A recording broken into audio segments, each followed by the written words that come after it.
This is the new standard for budget dash cameras. Solid 4K daytime footage, surprisingly strong night clarity, modern connectivity, and almost every smart feature most people would realistically need in daily driving. This here is the renewed Redtiger F7NA. So let's inspect. Hi, I'm the TechMishka, so nice to meet you here.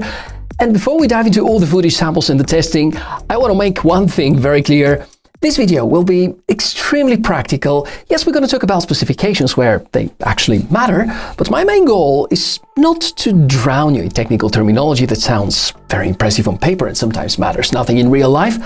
I want to show you how all these tiny features translate into actual daily use, whether they improve the experience, and if this dash camera deserves your money. Right from the start, I can tell you this: Redtiger has done a very good job here. The F7NA combines some of the strongest technologies currently available in the budget dashcam segment, while still keeping the experience simple and approachable.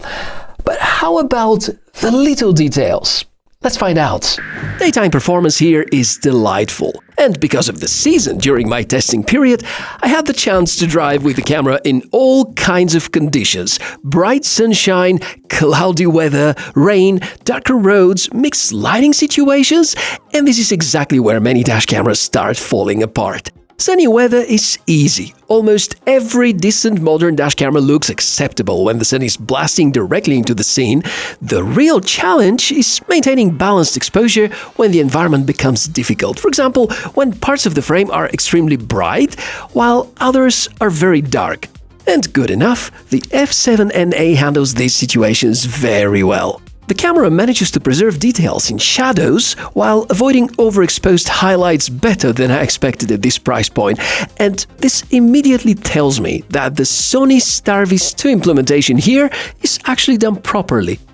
When it is placed side by side with another contender, the footage is consistently competitive. In fact, once you start zooming in frame by frame, there are moments where the F7NA actually looks sharper and more balanced than some more expensive alternatives. So credit where it's due, well done by Redtiger. There also is a rear module. You can use it or not. It records at full HD resolution at 25 frames per second, and overall I'd describe it as solid and reliable rather than spectacular. During daytime, it performs well enough for its purpose. You can clearly distinguish nearby license plates, surrounding traffic, and road conditions without issues. It also doubles nicely as a parking support camera if your car does not have a dedicated rear view system. And this is important. Not every component of a product needs to be revolutionary. Sometimes it just needs to do the job properly. And the rear module does exactly that, at least in daytime. I know that most of you clicked on this video mainly for one reason: to check the low light performance. So let's talk about it. The night samples clearly show that Redtiger continues extracting nearly everything possible from the hardware.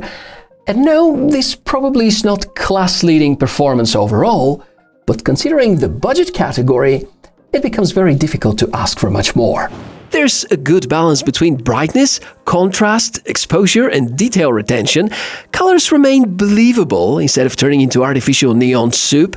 Headlights are controlled reasonably well, and the plate readability remains strong even at greater distances. The last part is extremely important because many dash cameras may look bright at night while actually losing all the useful details. Here, the footage still remains usable. Of course, reflections from the windshield can still create problems depending on your car interior and the lighting condition. The rear camera, however, is noticeably weaker during nighttime driving. Still usable? Yes. Exceptional? Definitely not. But again, for the price segment, it is not a deal breaker. Okay, let's carry on, and something that I keep on repeating in many of my reviews: footage quality alone does not make a dash camera super successful. User experience matters just as much, so let's unbox together. The first thing that immediately caught my attention is the suction cup mounting system. I love this decision. Actually, I'm praising the choice Redtiger to keep it with the series. There There's also plenty of angle adjustment available, which makes positioning straightforward.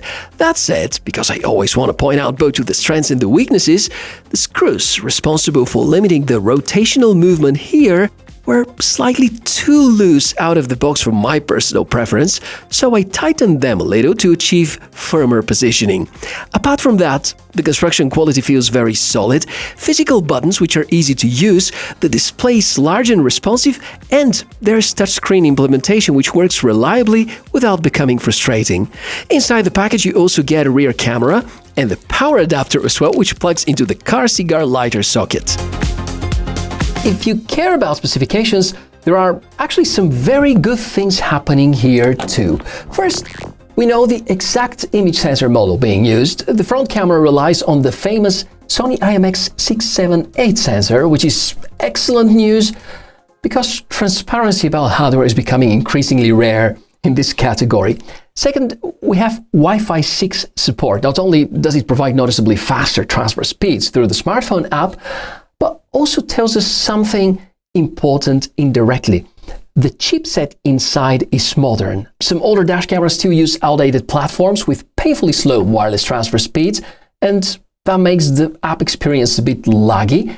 That's not the case with the Redtiger F7NA. We also have ADAS safety features, including lane departure warnings and forward collision alerts for rapid approaching vehicles.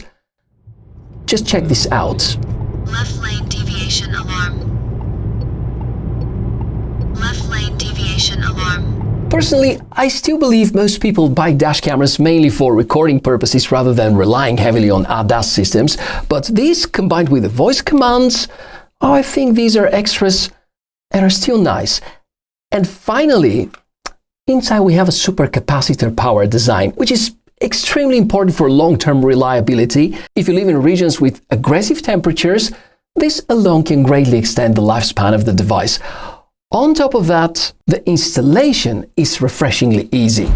The mounting procedure is straightforward, but planning remains much more important. You should always position a dash camera where it doesn't obstruct your visibility, while also staying within the windshield wiper coverage area. Otherwise, rain performance suffers badly. And if you want proper parking mode functionality, I strongly recommend investing into an additional hardwire kit. Now, yes, hardwiring is slightly more complex. If you have no experience working with vehicle electrical systems, asking a professional installer for help makes complete sense. You know, better safe than sorry. Over time, the operation is completely seamless. You power on the engine, the camera starts up, and so on. And therefore, over time, the smartphone app becomes your main communication hub with the dash camera, and thankfully, it's actually good. You can preview trips, access recordings quickly, configure settings, and download files surprisingly fast. At roughly 20 megabytes per second transfer speeds, downloads feel close to what you'd get using many dedicated SD card readers. The interface is clean, features are grouped logically, and most importantly, the app feels stable. This sounds simple, but many dashcam manufacturers still struggle terribly with software quality. Microphone testing time. Welcome to this night ride. I'm currently driving with about 45 kilometers per hour, and now you have an idea about the quality of the inbuilt microphone inside F7NA. There also is dedicated playback software available if you prefer reviewing the recordings on a larger screen, although you're gonna need to transfer the files manually first. Now, despite enjoying this dash camera quite a lot, I did manage to spot a few drawbacks worth mentioning. First, there is no proper motion detection mode, so if you plan using parking surveillance extensively, time-lapse becomes your best option. Second, there is currently no LTE-enabled version available, and some competitors already offer cloud connectivity subscriptions. And third, if you want a CPL filter, it's to be purchased separately. And despite those drawbacks, this is still an excellent product overall. The F7NA by Redtiger feels like another very strong addition to their lineup. A dash camera that focuses on what actually matters the most. Easy to use, reliable, modern, stable, performs extremely well straight out of the box without requiring endless tweaking, and perhaps most importantly, undercuts many competitors while simultaneously delivering slightly better real-world performance in several key areas. That combination is difficult to ignore, and it's usually the formula for a successful product. So if you want to ask me something about the F7NA, or even better, share your own experience with Redtiger products in the comments below, I'm gonna see you down there. And as always, let me remind you one of my golden rules here: don't buy tech unless you truly need it and you believe it's going to be bringing real value in your own life and your own setup. It's the warning I have for you before directing you to the affiliate links with discounts which are posted in the description below the video. Thanks for watching.